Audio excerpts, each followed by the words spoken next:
पुढचा आपला पॉइंट होता आयन आणि विनिमय क्षमता. याच्याबद्दल आपण थोडंफार माहिती बघितलेली आहे.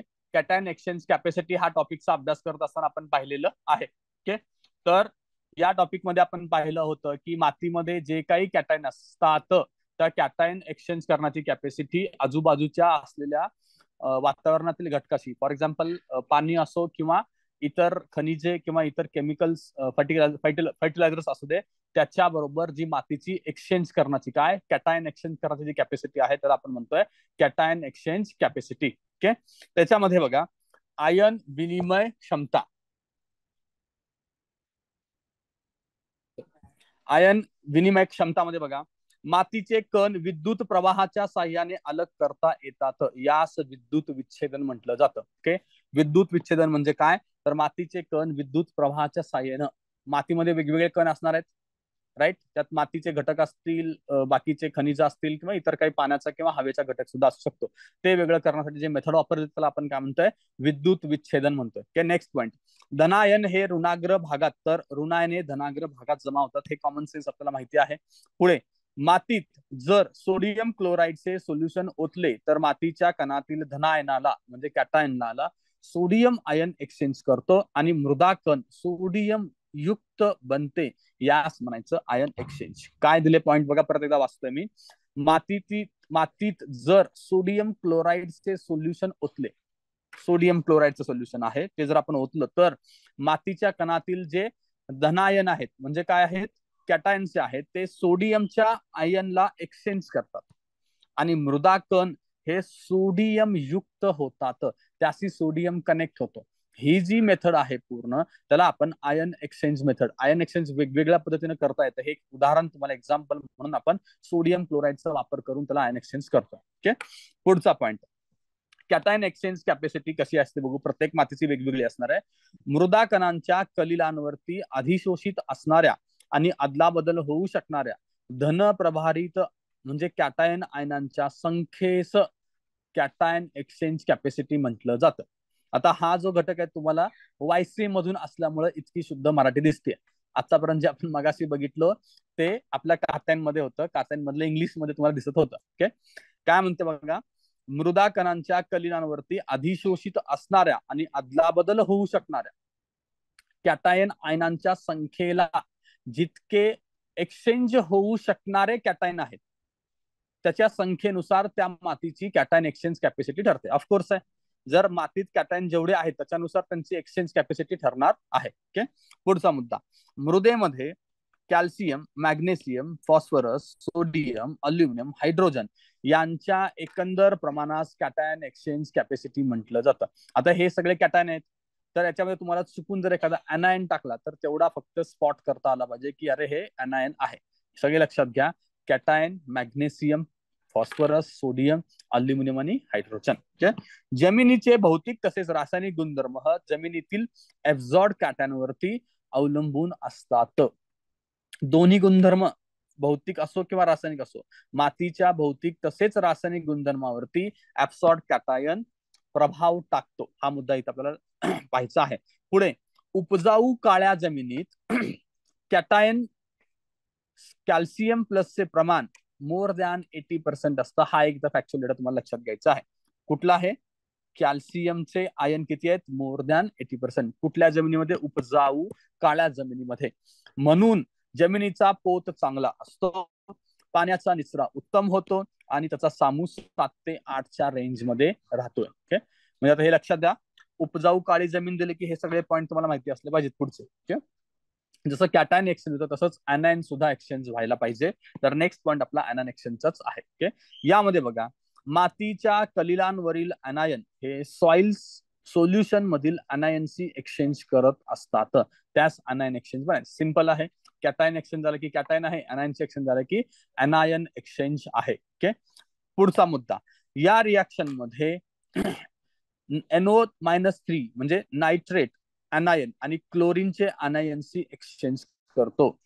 काय करतो हा नायट्रेट अनायन कुणाशी एक्सचेंज करतोय, क्लोरीनच्या अनायनशी. जसं मगाशी आपण सोडियमचे कॅल्शियम बरोबर किंवा सोडियमचे पोटॅशियमचे एक्सचेंज करण्याचे लक्षणं पाहिली, तसंच इथं आहे तुम्हाला नायट्रेट आणि क्लोरीनच्या अनायनशी एक्सचेंज होण्याचे लक्षणं. पुढे बघा, तिसरा मुद्दा, फॉस्फेट बॉरेट, मॉलिब्डेनम इत्यादी अनायन मातीच्या कलिनांवरती अधिशोषित असू शकतात, पण त्यांची क्षमता कमी असते. हा एक फॅक्च्युअल डेटा आहे. हा पॉईंट तुम्ही नाही वाचला तरी हरकत नाही. पुढे बघा, नायट्रेट, क्लोराईड, सल्फेट इत्यादी अनायन मात्र कलिनांवरती अधिशोषित होतात. म्हणजे कोण अधिशोषित होतं कोण नाही तुम्हाला 3 आणि 4 मध्ये दिसतं. इतकं जरी डेप्थ मध्ये लक्षात राहत नसेल तर ऍटलिस्ट आपल्याला दुसरा पॉईंट तरी लक्षात असला पाहिजे. ओके, नेक्स्ट पॉईंट बघा पुढचं, अल्क संतृप्ती म्हणजे काय. ओके, सॉइल सोल्युशन मधील कॅल्शियम, मॅग्नेशियम, सोडियम आणि पोटॅशियम सारख्या या या एक्सचेंज होऊ शकणाऱ्या अल्कलीयुक्त कॅटायनच्या एकत्रित क्षमतेस अल्क संतृप्ती म्हटलं जातं. अल्क संतृप्ती कोणाला म्हणायचं, अल्कलीयुक्त कॅटायनच्या एकत्रित क्षमतेस. एवढा मुद्दा आपल्याला फक्त लक्षात ठेवायचा आहे. आणि त्याच्यामध्ये कोण कोण आहेत, कॅल्शियम, मॅग्नेशियम, सोडियम आणि पोटॅशियम आहेत. ओके, हे झालं अल्क संतृप्ती. पुढे जमिनीचे गुणधर्म आणि जलधारण शक्तीबद्दल बघूया. जलधारण शक्ती चांगली असते. कधी असते, पहिला पॉइंट आहे कणांचा आकार छोटा असेल तर, दुसरा पॉइंट आहे असेल तर, तिसरा आहे त्याच्यात ऑर्गॅनिक मॅटरचे प्रमाण अधिक असेल तर, आणि चौथा पॉइंट आहे चुन्याची जमीन असेल तर. जलधारण शक्ती कधी जास्त असते हे 4 पॉइंट लक्षात घ्या. पुढचा आहे जलधारण शक्ती खराब आहे. केव्हा खराब असते, सोडियमचे प्रमाण जमिनीत अधिक असते तेव्हा, कारण जमीन अल्कलाईन किंवा सोडिक जमीन तयार होते. सोडियम एक्सचेंज कॅपॅसिटी तुम्हाला माहिती आहे ती जर वाढत गेली तर तेव्हा जमिनीची जलधारण क्षमता खराब होते. हा एक पॉईंट लक्षात घ्यायचा आहे. तुम्हाला उलट देऊ शकतं, जर प्रमाण सोडियमचं जास्त असेल तर जलधारण शक्ती जास्त आहे असं तो देईल, पण जलधारण शक्ती कमी आहे, फक्त इतकं लक्षात घ्या.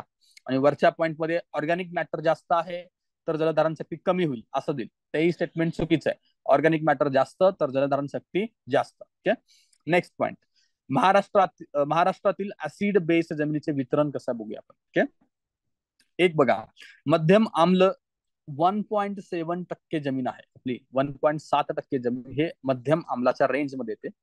किंचित आम्ल म्हणजे 5.5 to 6.5 च्या रेंज मध्ये 16% जमीन आपली, 16.7% जमीन आहे. उदासीन जमीन आहे 6.5 ते 7.5 च्या रेंज मध्ये, आणि ती सगळ्यात जास्त आहे. ओके, आणि किंचित ते मध्यम म्हणजे 7.5 ते 8.5 च्या रेंज मध्ये 33% जमीन आहे. मग तुम्हाला इथं 2 प्रश्न बनू शकतात किंवा 3 पण बनू शकतात. एक आहे तुम्हाला जोड्या लावायला विचारलं जाईल किती प्रमाण आहे. ओके, मध्यम, किंचित, उदासीन आणि किंचित ते मध्यम हे तुम्हाला जोडा लावायला किती टक्के आहे, एक प्रश्न बनेल. दुसरा तुमचा प्रश्न बनू शकेल की सिक्वेन्स लावा यांचा. ओके, जास्त ते कमी किंवा कमी ते जास्त असा एक सिक्वेन्स लावायला सांगितलं जाईल. आणि तिसरा आहे सगळ्यात जास्त टक्केवारी कुठल्या जमीन प्रकारची आहे, कुठल्या उदासीन जमीन प्रकारची आहे. ओके, असे 3-4 प्रकारचे प्रश्न इथे बनू शकतात. नेक्स्ट आपला पॉइंट आहे बघा प्लांट न्यूट्रिशनचा. ओके, तर प्लांट न्यूट्रिशन कडे जाऊया आपण. हा,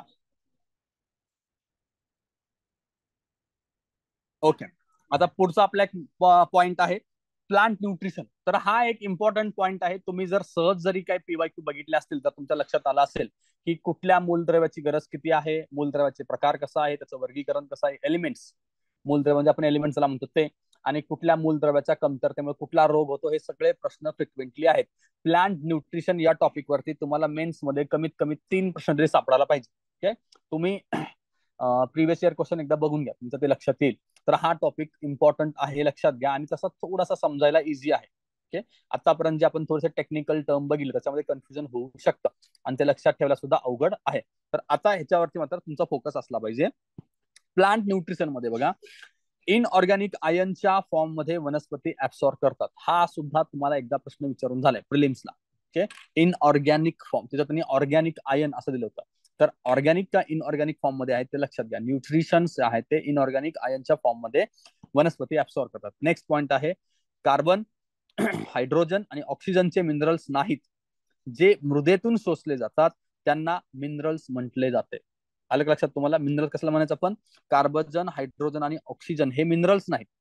का मिनरल्स नाहीयेत, ज्यांना आपण मृदेतून शोषतो त्यांनाच मिनरल्स म्हणतोय. आलं का लक्षात तुम्हाला, त्यामुळे हे लक्षात घ्या. तुम्हाला पहिलं स्टेटमेंट असं दिलं जाईल की मृदेतून वनस्पती ज्या गोष्टींना शोषतात त्यांना आपण मिनरल्स म्हणतो, आणि कार्बन, हायड्रोजन आणि ऑक्सिजन हे मिनरल्स आहेत असं तो देऊ शकतो.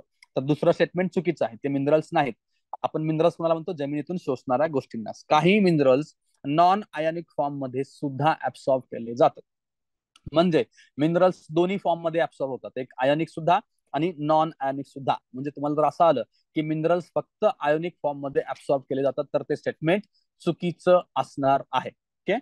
त्याच्यानंतर बघा, plant body contains about 30 elements and in some cases 60.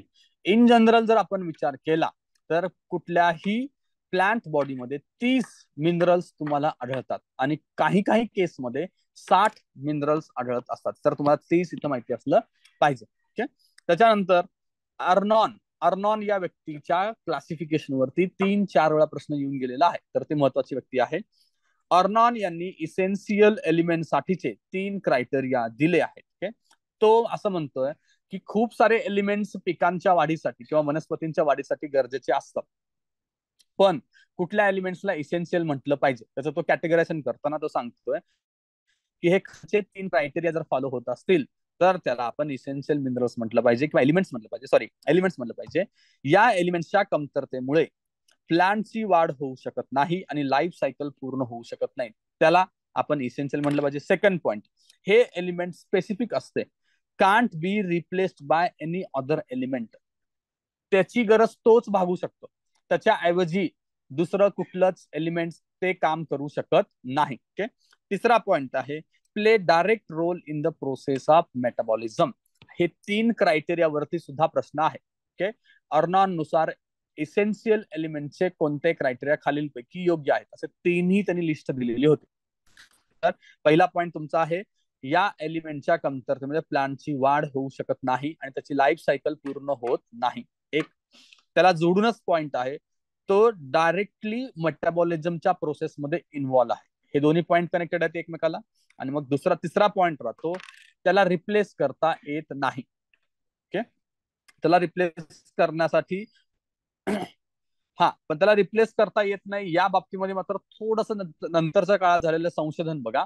त्याच्यामध्ये काय दिलंय, नवीन संशोधनानुसार हा पॉइंट ऍक्सेप्ट केला जाऊ शकत नाही. कुठला? दुसरा पॉइंट. ओके.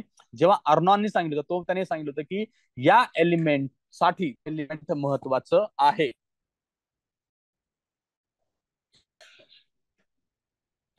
तर आपले आता आपण अर्नॉनचे 3 क्रायटेरिया बघितलं, ज्याला आपण एसेन्शियल एलिमेंट्स म्हणायचं, त्याचे 3 क्रायटेरिया आपण बघितले. त्यातला फक्त दुसऱ्या क्रायटेरियावरून थोडस कॉन्ट्रोवर्सी होती, तर ती काय ते आपण बघूया. दुसरा क्रायटेरिया काय होता की एलिमेंट स्पेसिफिक असतं, त्याला रिप्लेस करणारा दुसरं एलिमेंट नसतं, असं त्याचं अर्नॉनचं म्हणणं होतं. तुम्हाला असाही प्रश्न येऊ शकतो की 3 क्रायटेरियापैकी कोणत्या क्रायटेरिया नंतरच्या काळात चॅलेंज करण्यात आलं, तर हा दुसरा क्रायटेरिया काय ते तुम्हाला माहिती असला पाहिजे. त्याच्यामध्ये बघा, नवीन संशोधनानुसार हा पॉइंट ऍक्सेप्ट केला जाऊ शकत नाही. कोणता? तर रिप्लेसमेंट होऊ शकत नाही, हा पॉइंट ऍक्सेप्ट होत नाही. त्यांनी उदाहरणं दिली. कशी आहेत बघा. पहिलं उदाहरण आहे, molybdenum may be substituted by the vanadium. Okay. तो काय म्हणला, आता मॉलिबिडेनम हे कशाचं उदाहरण आहे? इसेन्शियल एलिमेंटचं उदाहरण आहे. ओके. आर्नॉनचं म्हणणं होतं की त्याचं काम फक्त मॉलिबिडेनमच करू शकतो, त्याच्या ठिकाणी दुसरं एलिमेंट येऊ शकत नाही. पण नवीन संशोधन म्हणते की त्याच्या ठिकाणी तुम्ही व्हॅनाडियम ठेवू शकता. ओके. पुढचं, क्लोरीनच्या ऐवजी तुम्ही ब्रोमियमचा वापर करू शकता. त्याच्यानंतर पोटॅशियमच्या ऐवजी तुम्ही रुबिडियमचा सुद्धा वापर करू शकताय. आणि त्याच्या पुढे बघा, कॅल्शियमच्या ऐवजी तुम्ही स्ट्रॉन्टियमचा सुद्धा वापर करू शकता. ओके. आता याच्यामध्ये हे खालचे 2 लक्षात ठेवा, याच्यावरती प्रश्न येऊन गेलेला आहे. म्हणजे पोटॅशियम जे आहे त्याला रुबिडियमनं रिप्लेसमेंट केलेलं आहे. ओके. आणि कॅल्शियमला स्ट्रॉन्टियमनं रिप्लेस केलेलं आहे. ओके. पुढे बघा, आता ते लक्षात ठेवण्यासाठी तुम्हाला साईडला मी काही थोडासा ट्रिक्स पण दिले, त्याच्यावरनं बघा. पोटॅशियम वरनं आपण पॉट हे घेऊन पोटेन्शियल घेतलं, पोटेन्शियल वरनं पॉवर वरनं रब वरनं तुम्हाला रुबिडियम RUB लक्षात राहू शकतं, तर त्याला पोटॅशियमला रुबिडियम लक्षात ठेवा. आणि कॅल्शियम स्ट्रॉन्टियमला सुद्धा CaS लक्षात राहू शकतं. ओके. आता हे असंच तुम्हाला सायन्समध्ये सुद्धा मूलद्रव्यांचा अभ्यास करताना तुम्ही अभ्यासला असेल काही ठिकाणी बघा. ओके. तर ट्रायोड्स हा प्रकार तुम्ही एलिमेंट केमिकलचा अभ्यास करताना अभ्यासलाय, तसाच हा एक प्रकार आहे. ओके. दुसरा पॉइंटला ऑब्जेक्शन घेण्यात आलं आणि नवीन संशोधनानुसार कुठल्या एलिमेंटला रिप्लेसमेंट एलिमेंट कोणता आहे हे पण तुमच्या लक्षात असलं पाहिजे. ओके. आतापर्यंत तुमच्या लक्षात आलं की या अर्नॉनच्या क्रायटेरियावरती तुमचे किती वेगवेगळ्या प्रकारे प्रश्न निर्माण होऊ शकतात. 3 क्रायटेरिया कोणते, हा सिंपल प्रश्न आहे. दुसरा आहे, कुठल्या क्रायटेरियाला चॅलेंज केलं, हा दुसरा प्रश्न आहे. तिसरा आहे, चॅलेंज कसं करण्यात आलेलं आहे आणि रिप्लेसमेंट जी होणार आहे ती कुठल्या एलिमेंट न होणार आहे. असे 3 प्रश्न तुमचे तयार होते. पुढचा पॉइंट बघा, अर्नॉनच्या क्रायटेरियानुसार किती एलिमेंट्स आहेत इसेन्शियल? 16 इसेन्शियल एलिमेंट्स आहेत. हा सुद्धा प्रश्न आपल्याला एक्झाम मध्ये दिसेल. ओके, 16 हा आकडा तुम्हाला माहिती असला पाहिजे. Essential elements are 16. ओके, पुढचा पॉइंट, निकोलस यांनी फंक्शनल न्यूट्रिएंट्स प्रपोज केलं. जसं त्याने इसेन्शियल न्यूट्रिएंट्स प्रपोज केलं होतं अर्नॉननं, तसंच एक दुसरा सायंटिस्ट आहे निकोलस. ओके, निकोलसनं एक वेगळी कॉन्सेप्ट आणली आहे. तो म्हणतो की फंक्शनल न्यूट्रिएंट्स. फंक्शनल न्यूट्रिएंट्स म्हणजे काय त्याच्यानुसार बघा, any mineral element that functions in plants metabolism whether or not its action is specific. फक्त तो त्याच्या मेटाबॉलिझम मध्ये इन्व्हॉल्व होतो. स्पेसिफिक त्याचा रोल आहे की नाही हे मॅटर नाही करत, पण तो फंक्शनल न्यूट्रिएंट्स त्याच्या मेटाबॉलिझम मध्ये इन्व्हॉल्व आहे, हे त्याच्या डेफिनेशन नुसार झालं. जसं ऑर्नॉन दिलं त्यांनी एक क्रायटेरिया दिलाय. पुढे बघा, म्हणजे हा जो त्याचा मध्ये तिसरा पॉईंट लिहिला ना, त्याला ऍक्च्युली तुम्ही सेकंड पॉईंट आहे जर बुकच्या लिस्ट नुसार. ओके, यानुसार 16 इसेन्शियल एलिमेंट्स आणखीन 4 एलिमेंट्स केलेले आहेत. ओके, ऑर्नचा विषय आला की 16 इसेन्शियल एलिमेंट्स, आणि जर निकोलसचा रेफरन्स आला तर 20 इसेन्शियल एलिमेंट्स. इसेन्शियल ऐवजी त्यानं नाव का वापरलंय? Functional elements. किती आहेत फंक्शनल एलिमेंट्स? 20. आता ते 16 आहेत, त्याच्याबरोबर 4 कुठले नवीन ऍड झालेत बघा, ते आहेत सिलिकॉन, सोडियम, व्हॅनेडियम आणि कोबाल्ट. हे 4 तुम्हाला लक्षात असले पाहिजेत. कोणते 4 एलिमेंट फंक्शनल एलिमेंट म्हणून ऍड झाले, किंवा कुठल्या 4 एलिमेंट्सना निकोलसनं ऍड केलेलं आहे ते लक्षात ठेवलं पाहिजे. खाली आपण त्याचं शॉर्ट फॉर्म पण केलंय, तुम्ही कसंही करू शकता. नको शिव असं तुम्ही इंग्लिश मध्ये लिहिलात तर प्रत्येकाचं तुम्हाला मूलद्रव्याचं नाव लक्षात येईल, त्याच्यावरून ते तुम्ही लक्षात ठेवू शकता. हे 4 एलिमेंट्स करेक्ट आहे. आणि खाली बघा त्याच कॉन्सेप्ट आहेत. ऑर्नॉन म्हणतोय इसेन्शियल एलिमेंट्स आणि निकोलस म्हणतोय फंक्शनल एलिमेंट्स. ओके, आता पुढे, आता या इसेन्शियल एलिमेंटचं क्लासिफिकेशन आपण बघूया. जे 16 इसेन्शियल एलिमेंट्स आपण बघितलो, त्याचं क्लासिफिकेशन कशा पद्धतीने केलं जातं बघा. एक आहे मेजर न्यूट्रिएंट्स, दुसरा आहे मायनर न्यूट्रिएंट्स. ओके, मेजर न्यूट्रिएंट्सलाच मॅक्रो न्यूट्रिएंट्स म्हणलं जातं, आणि मायनर न्यूट्रिएंट्सला आपण ट्रेस न्यूट्रिएंट्स म्हणतोय. ओके, आता मेजर मध्ये required in the large quantity. ते मेजर का बरं आहेत? ते मोठ्या प्रमाणात लागतात. ओके, म्हणजे काय, 94 to 99.5% of dry matter of the plant. कुठल्याही प्लांटच्या ड्राय मॅटर मध्ये जर आपण एलिमेंट्स किंवा या न्यूट्रिएंट्स जर काउंट केलं तर त्याच्यामध्ये 94 to 99.5% हे मेजर न्यूट्रिएंट्स आढळतात. ओके, त्यांचं डेफिनेशन काय लक्षात ठेवा. आणि त्याच्याच मायनर मध्ये काय आहे? Required relatively in the smaller quantity. नावावरनं सरळ क्लिअर कट आहे. ओके, पुढं आता असे मेजर न्यूट्रिएंट्स किती आहेत?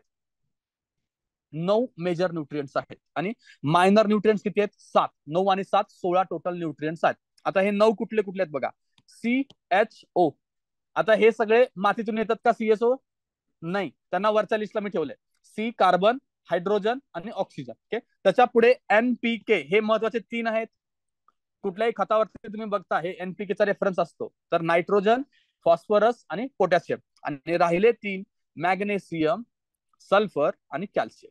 त्याला तुम्ही मस्का असं लक्षात ठेवा, MSK मस्का. ओके, तर मॅग्नेशियम, सल्फर आणि कॅल्शियम तुमच्या लक्षात राहील. आता हा बघा 9 न्यूट्रिएंट्स कुठले, हा प्रश्न खूप वेळा विचारून झालाय आणि 21च्या पेपरला सुद्धा विचारून झालेला आहे, 2021. तर हे 9 न्यूट्रिएंट्स तुम्हाला लक्षातच असले पाहिजेत. पुढचा पॉइंट, या 9 न्यूट्रिएंट्सचे कॅटेगरी पुन्हा आपण प्रायमरी न्यूट्रिएंट्स आणि सेकंडरी न्यूट्रिएंट्स असं केलेलं आहे.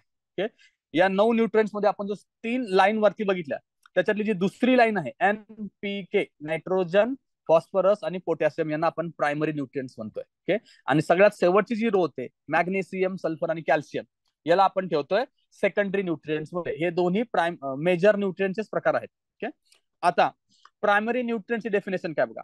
मोठ्या प्रमाणात गरजेचे असतात. मेजर तर तसे अजून मोठ्या प्रमाणात गरजेचे आहेत. मेजरला आपण काय म्हटलं, खूप मोठ्या प्रमाणात गरजेचे आहेत. त्यातल्या त्यात पण हे NPK खूप मोठ्या प्रमाणात गरजेचे आहेत.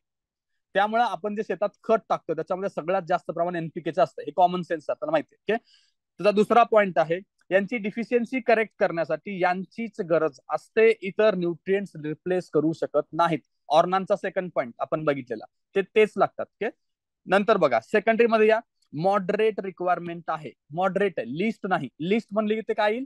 मायनर येईल. यांची मॉडरेट रिक्वायरमेंट आहे. ओके, यांची डिफिशियन्सी प्रायमरी ने दूर होते. जर समजा तुमच्या मातीमध्ये मॅग्नेशियम, सल्फर आणि कॅल्शियम कमी असेल तर एखाद्या वेळेस तुम्ही NPK ने ते रिप्लेस भरून करू शकता.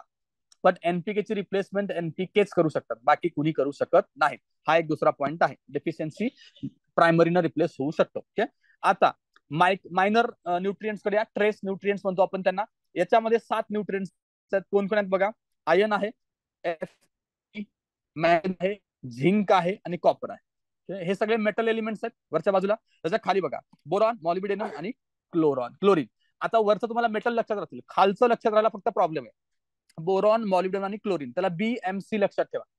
ओके, बॉम्बे म्युनिसिपल कॉर्पोरेशन सारखं बीएमसी लक्षात ठेवा, ते तुमच्या लक्षात राहील. ओके, याचं बघा, याच्यामध्ये सुद्धा आपण depending upon form in which they are absorb, मातीमधून मिनरल्स ऍब्सॉर्ब करतात. आपण मगाशी बघितलं कुठल्या फॉर्म मध्ये होतात ते, आयनच्या फॉर्म मध्ये ऍब्सॉर्ब होतात.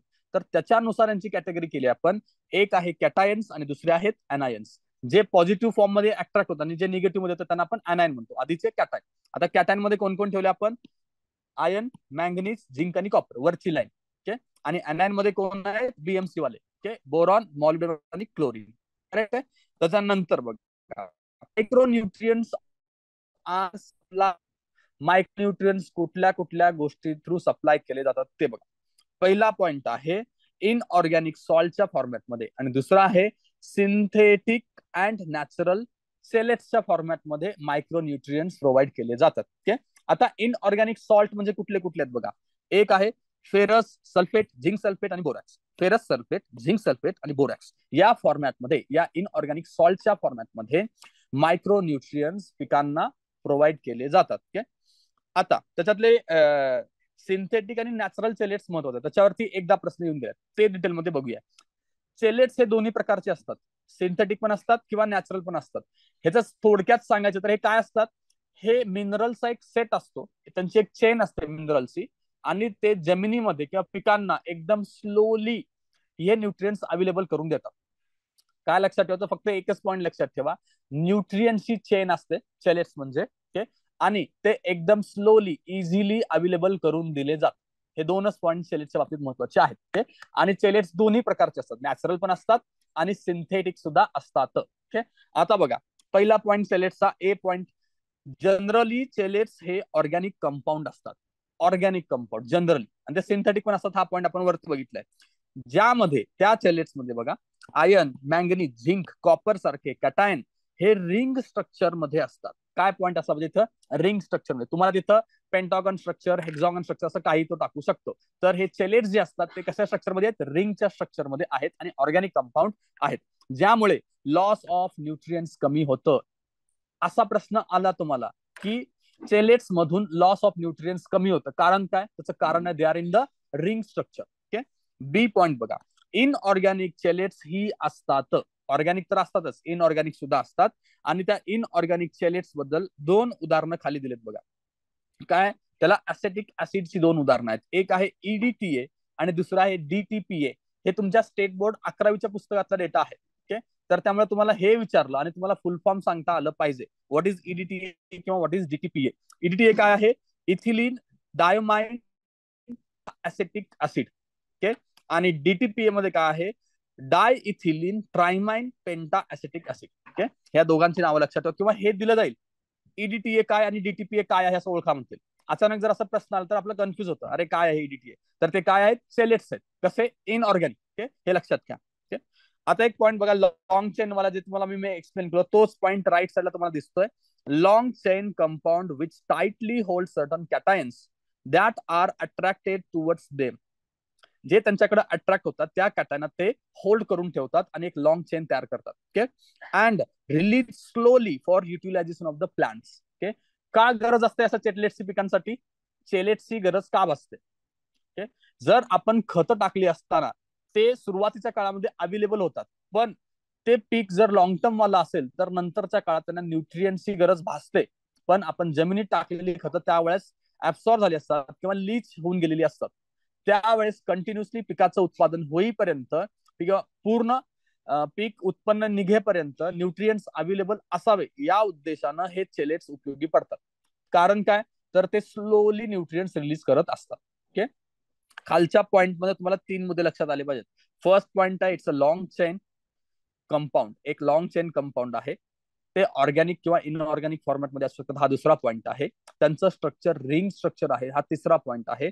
चौथा पॉईंट आहे त्यांच्याकडे अट्रॅक्ट होणारे कॅटायनला ऍब्सॉर्ब करून ठेवतात, हा चौथा पॉईंट आहे. तुमचा पाचवा पॉईंट आहे त्यांच्याकडे ऍब्सॉर्ब झालेले हे कॅटायन म्हणजेच न्यूट्रिएंट्स ते स्लोली रिलीज करत असतात. ओके, इतके पॉइंट्स तुम्हाला चेलेटच्या बाबतीमध्ये लक्षात असलं पाहिजे. आणि ते दोन्ही फॉर्मॅटमध्ये आहेत, ऑर्गॅनिक आणि इनऑर्गॅनिक. इनऑर्गॅनिकची दोन उदाहरणं आपण बघितलेली आहेत, एक आहे EDTA, दुसरा आहे DTPA.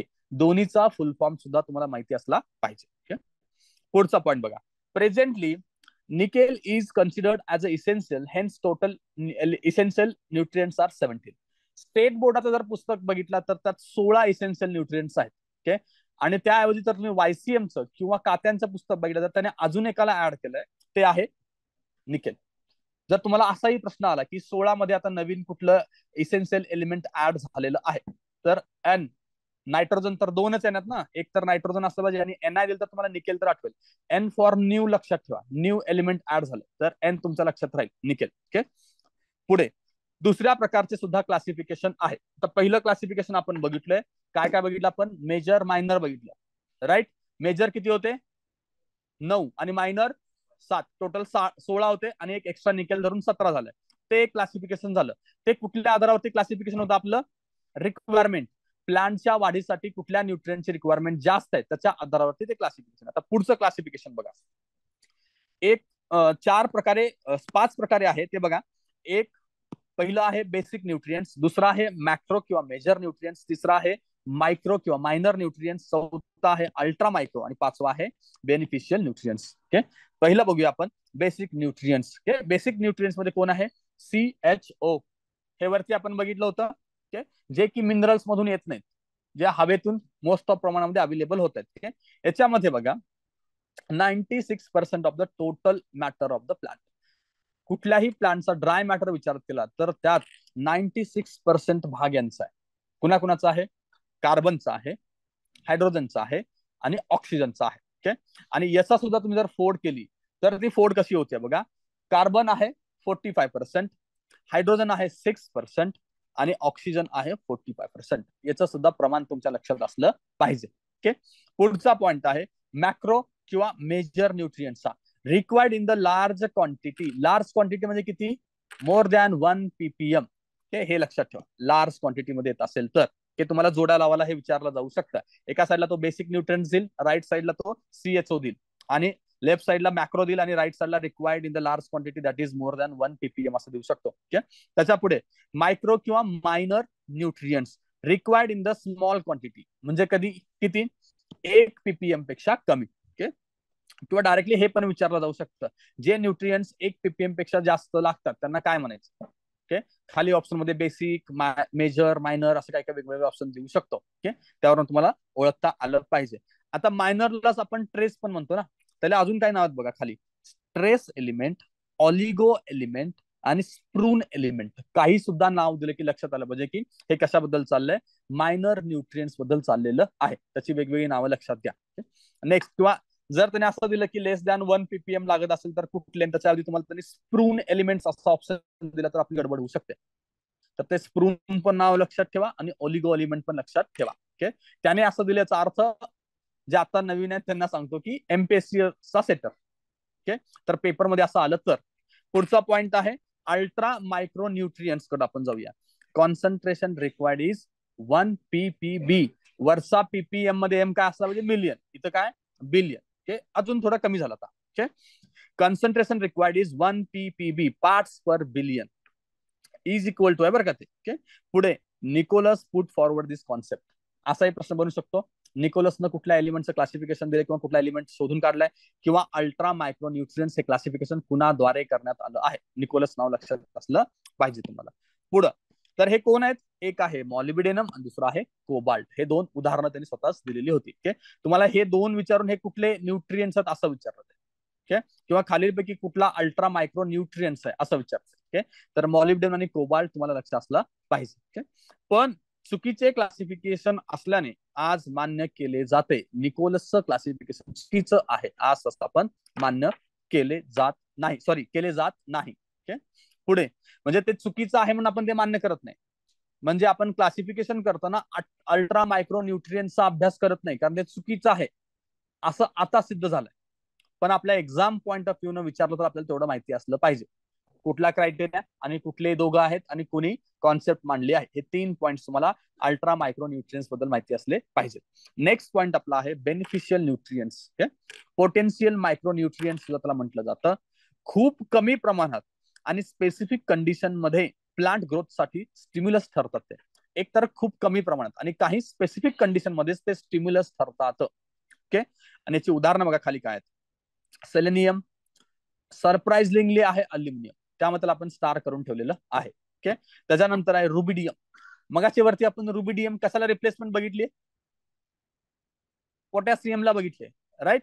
नंतर आहे स्ट्रॉन्टियम. स्ट्रॉन्टियम कशाला रिप्लेसमेंट बघितली आपण,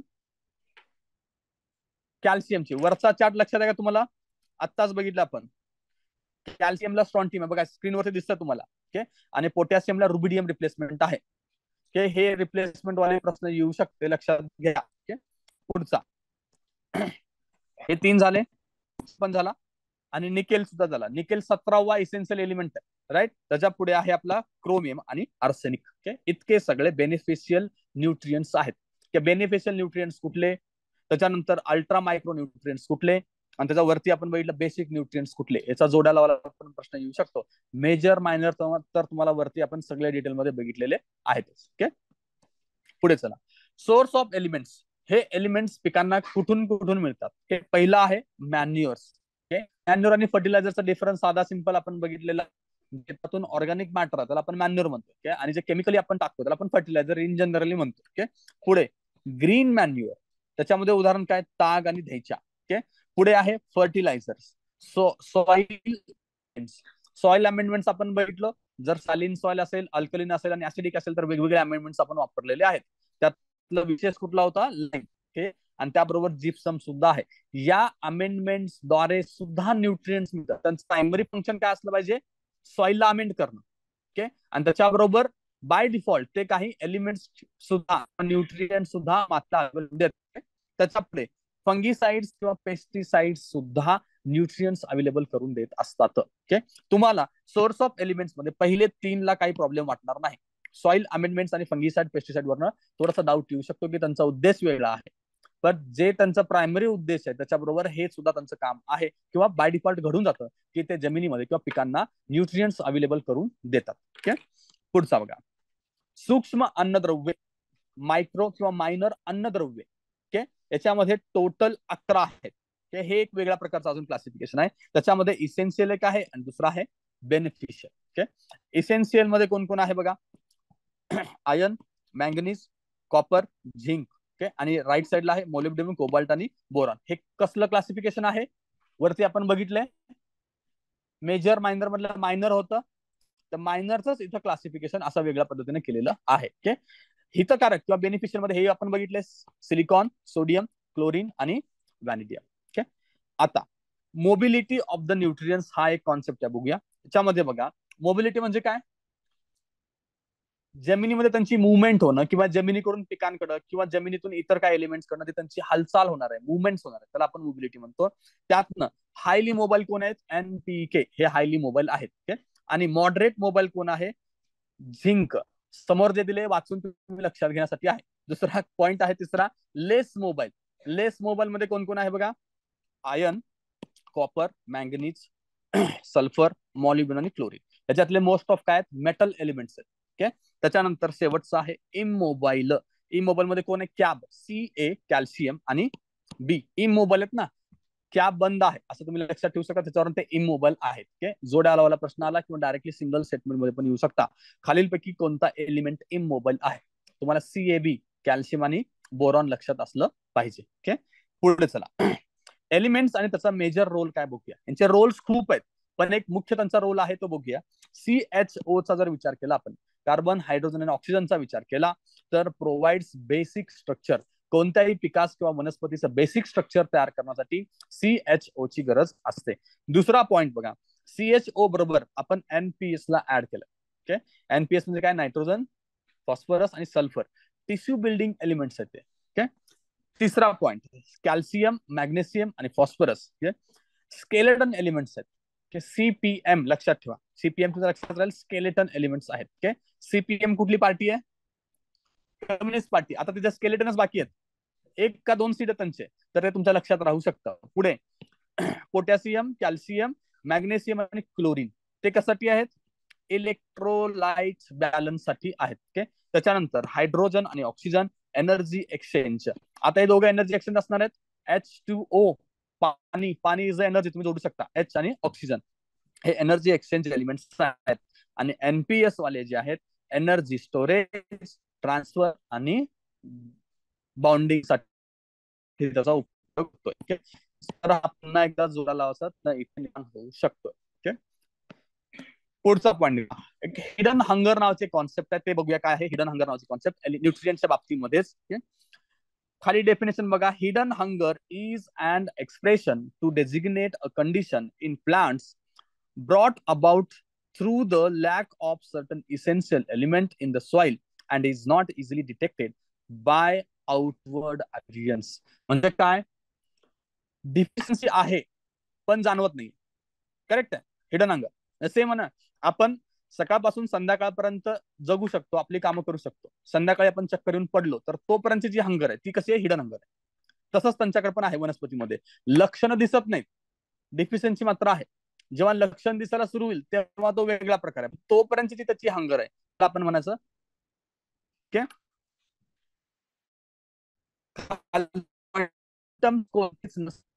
कमतरता येत नाही हिडन हंगर मध्ये, सिम्पटम्स पण नाही. आणि ईल्ड मध्ये म्हणजे काय असतं, जनरली कुठल्याही गोष्टीमध्ये त्यांच्यात ऑलरेडी असलेली एनर्जी युटिलाइज होते हंगरच्या टाइम मध्ये, एका लेवल पर्यंत ती तिथे युज होते. ओके, त्यामुळे तुम्हाला सिम्पटम्स पण दिसणार नाहीत आणि ईल्ड पण नसणार आहेत. पण डिफिशियन्सी ऑफ सम एलिमेंट्स असते, काही एलिमेंटची डिफिशियन्सी एक्झिस्ट असते, पण त्याचा प्रभाव तुम्हाला जाणवत नाही. ओके, आता पुढची जी इमेज आहे, वरची इमेज बघा, ईल्ड आहे आपलं वाय ऍक्सिस वरती, एक्स वरती आपण न्यूट्रिएंट्स आणि फर्टिलायझर किंवा फर्टिलायझर सप्लाय ठेवलेला आहे. हिडन हंगर बघा कुठपर्यंत दाखवले आपण, क्रिटिकल किंवा बेअर लिमिट पर्यंत आहे. क्रिटिकल किंवा बेअर लिमिटच्या खालचा जो पॉईंट आहे त्याला आपण हिडन हंगर म्हणतो. ओके, तुम्हाला जर अशी फिगर विचारली तर तुम्हाला पॉईंट विचारलं तर असं त्या ठिकाणी ते ब्लँक ठेवतील, तर त्या ब्लँकच्या ठिकाणी काय आहे, तर हिडन हंगर लक्षात असलं पाहिजे. आणि दुसरा एक पॉईंट कुठला आहे, क्रिटिकल किंवा बेअर लिमिट, तिथपर्यंत जे हंगर आहे त्याला आपण म्हणतोय हिडन हंगर. ओके ओके, आता आपण पुढे जाऊया, वनस्पतीतील पोषक द्रव्यांची कार्य काय काय बघूया आपण. चला पुढे जाऊ. वनस्पतीतील पोषक द्रव्यांची कार्य आपण बघूया. पोषक द्रव्य आतापर्यंत आपण बघितले, सुरुवातीला बघू मॅक्रो न्यूट्रिएंट्स कडे. एक रिव्हिजन करा, मॅक्रो मध्ये कुठले कुठले न्यूट्रिएंट्स होते, किती होते? 16 पैकी, इसेन्शियलच्या 16 पैकी मॅक्रो मध्ये किती होते? 9. 9 मध्ये कुठले कुठले होते? CHO बेसिक वाले होते, करेक्ट. त्याच्यानंतर NPK प्रायमरी वाले. सेकंडरी वाले कुठले होते? मॅग्नेशियम, सल्फर आणि कॅल्शियम. हे झाले तुमचे पूर्ण तुमचे 9 इसेन्शियल मधले मेजर. मायनर मध्ये कोण कोण होते? मायनर मध्ये 7 होते. त्याच्यात पहिल्यांदा सगळे मेटल होते, आयन वाला ग्रुप, आणि त्याच्या खाली जो अनायन वाला ग्रुप होता तो कुठला होता? आपण BMC ठेवलं होतं, त्याच्यावरनं ते लक्षात ठेवा. तुम्हाला सगळे एलिमेंट्स तोंडपाठ असले पाहिजे, त्याच्यावरती 1 ते 2 प्रश्न गॅरंटेड आहेत. ओके, आता त्याच्यातलं प्रायमरी न्यूट्रिएंट्स वरती बघूया. त्यातलं पहिलं आहे नायट्रोजन. नायट्रोजनचं बघा, फक्त नायट्रोजनच बेडरॉक मध्ये प्रेझेंट नसतो. नायट्रोजन कुठे? बेडरॉक मध्ये प्रेझेंट. बेडरॉक म्हणजे काय?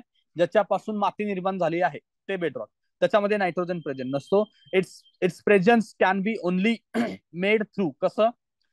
ऑर्गॅनिक मॅटर, मायक्रोब्स आणि लाइटनिंग. ओके, ज्या बेडरॉक मध्ये किंवा मातीपासून एलिमेंट्स घेतले जातात तर त्याच्यामध्ये नायट्रोजन अवेलेबल नसतो, कारण तो मोस्ट ऑफ प्रमाणामध्ये आपल्या वातावरणामध्ये अवेलेबल आहे.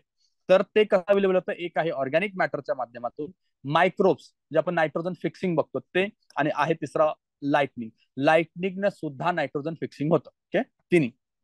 पुढचा मुद्दा बघा, कॅटायन तसेच अनायन म्हणजे NH4+ अमोनियम किंवा नायट्रेट NO3- च्या फॉर्म मध्ये वनस्पतींकडून शोषलं जातं. मागच्या प्रिलिम्सला प्रश्न आहे तुमचा आताच्या, कुठल्या फॉर्मॅटमध्ये नायट्रोजन शोषला जातो? ओके, NO3- असं त्यांचं ऑप्शन होतं, जे योग्य उत्तर त्यानंतर बदललेलं पण आहे, तर हे पण लक्षात घ्या. त्याच्या पुढे इसेन्शियल कॉन्स्टिट्यूएंट ऑफ, ओके, कुठल्या गोष्टींचा इसेन्शियल कॉम्पोनेंट आहे त्यामध्ये नायट्रोजन सापडतं बघा. एक आहे प्रोटीन, दुसरा आहे न्यूक्लिक ऍसिड, तिसरा आहे न्यूक्लिओटाइड्स आणि अमायनो ऍसिड. ओके, या चारही गोष्टींमध्ये तुम्हाला नायट्रोजन मोठ्या प्रमाणात आढळून येतं किंवा यांचा इसेन्शियल एलिमेंट आहे नायट्रोजन. ओके, खाली अजून पण ऑप्शन बघा, क्लोरोफिल, फॉस्फोलिपिड्स, अल्कोलाइड्स मध्ये सुद्धा आहे, तसंच काही एन्झाइम्स मध्ये, हार्मोन्स मध्ये आणि व्हिटॅमिन्स मध्ये.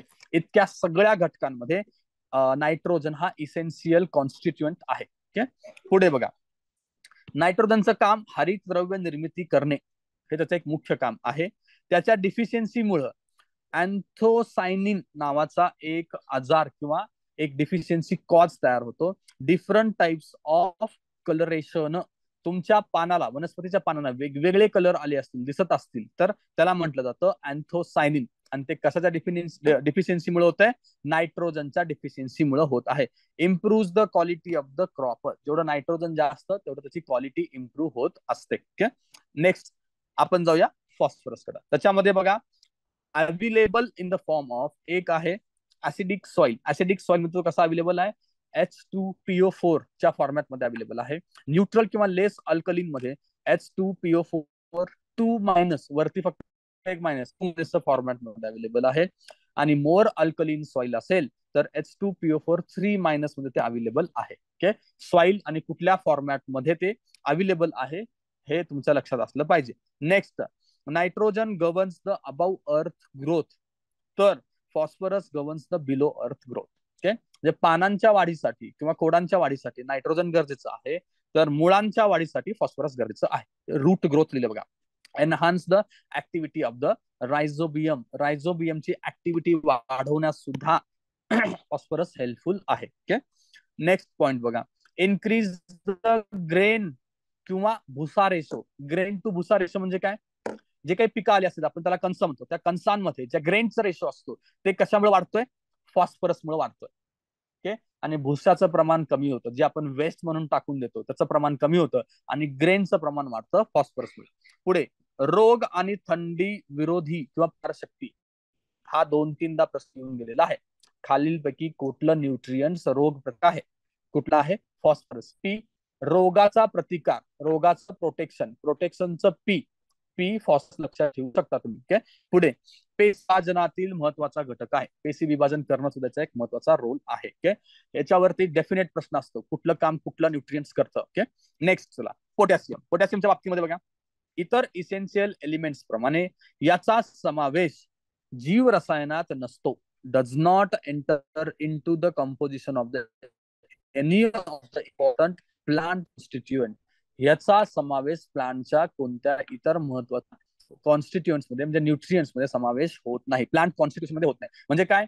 त्याच्या मेटाबॉलिझम समावेश नाही, त्याच्या न्यूक्लियस मध्ये त्याचा दिसत नाही. न्यूक्लियस मध्ये कोण दिसतं वरती आपण बघितलं?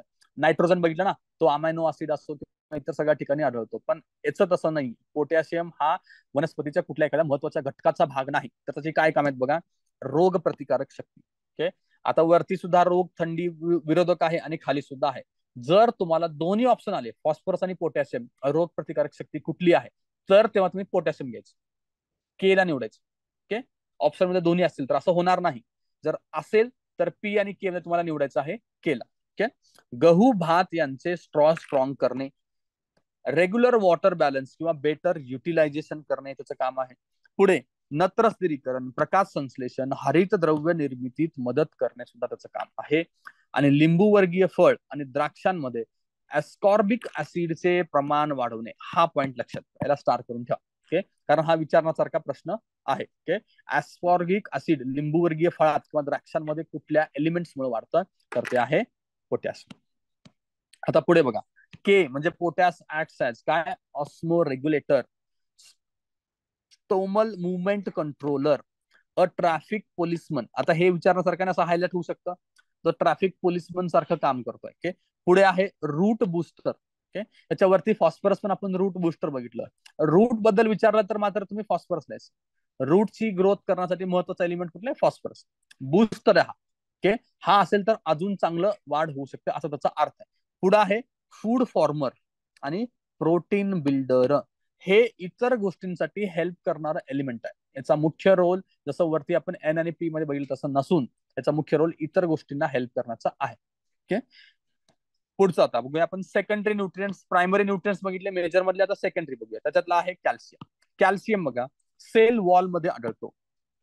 सेल वॉल तुम्हाला माहिती आहे, सेलच्या वॉल मध्ये कॅल्शियम आढळतो. पुढे रूट टीप मध्ये असतो. रूटच्या टिप्स मध्ये सगळ्यात शेवटी जो भाग आहे त्याच्यात तो आढळतो. त्याच्यामुळं रूट ग्रोथ साठी तो इम्पॉर्टंट आहे. Okay, neutralize the organic acid. Organic ऍसिडला न्यूट्रलाइज करण्याचं पण तो काम करतोय. त्याच्यानंतर हायड्रेशन इफेक्ट मध्ये कॅल्शियमच्या उलटे काम करतो. ओके, हायड्रेशन इफेक्ट मध्ये तो कॅल्शियमच्या उलटे काम करतो. ओके, पुढे आता हे खूप सारे त्यांची कामं असणार आहेत, ते तुम्हाला कन्फ्युज होऊ शकतात. ओके, सुरुवातीला तुम्ही काही एलिमेंट्स पकडून लक्षात ठेवा. एनपीके लक्षात ठेवा. एकदा का एनपीके डोक्यात बसला की मग पुढचे 3 घ्या, असं करू शकता. ओके, जाऊया. आजच्या परीक्षेमध्ये मॅग्नेशियम वरती 2 प्रश्न होते. 2022 मध्ये बघा मॅग्नेशियमचं उत्तर होतं. तर मॅग्नेशियमचं काम काय बघा, acts as a carrier of phosphorus. हेच होतं तिथं, फॉस्फरसचा कॅरियर म्हणून मॅग्नेशियम काम करतो का. मॅग्नेशियमचे दिले होते. पहिलं काम आहे फॉस्फरसचा कॅरियर म्हणून मॅग्नेशियम काम करतो. दुसरा आपण सेकंडरी न्यूट्रिएंट्स बघत होतो, त्याच्यामध्ये आपण कॅल्शियम बघितले. पुढचा आपला पॉईंट मॅग्नेशियमचा आपण बघत होतो. मॅग्नेशियम बद्दल मी सांगितलं की 2021 की 22च्या मेन्स मध्ये 2 प्रश्न फक्त मॅग्नेशियम वरती होते. ओके, त्यातलं पहिलं स्टेटमेंट जे आहे ते तुमच्या आयोगाच्या पेपरमध्ये दिसेल तुम्हाला. ते आहे acts as a carrier of the phosphorus. Okay, magnesium फॉस्फरसचा कॅरियर आहे म्हणून काम करतो. पुढे हरितद्रव्यांचा महत्वाचा घटक आहे. हरितद्रव्यात तो 15 ते 20% मॅग्नेशियम असतं. तुम्हाला माहिती आहे ते क्लोरोफिलचा तुम्ही अभ्यास केलेला आहे. त्याच्यामध्ये 15 ते 20% प्रमाण कुणाचं आहे, मॅग्नेशियमचं आहे. त्याच्यानंतर तेलबिया, बिया असलेली फळे, झेंडू, शुगर बीट यांना मॅग्नेशियमची जास्त गरज. कुठल्या पिकांसाठी जास्त गरज ते एक लक्षात घ्या.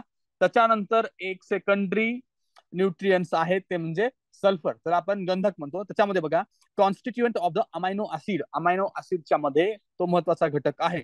पुढे असोसिएटेड विथ अरोमॅटिक कंपाऊंड्स, म्हणजे सुगंध निर्मितीमध्ये त्याचा वापर होतो, कारण त्याचं नावच गंधक आहे, त्याच्यावरनं त्याचा सुगंध निर्मितीमध्ये वापर होऊ शकतो. ओके, त्याच्या पुढे द्विदल वनस्पतींच्या मुळांवरती नोड्युल्स बनवले जातात.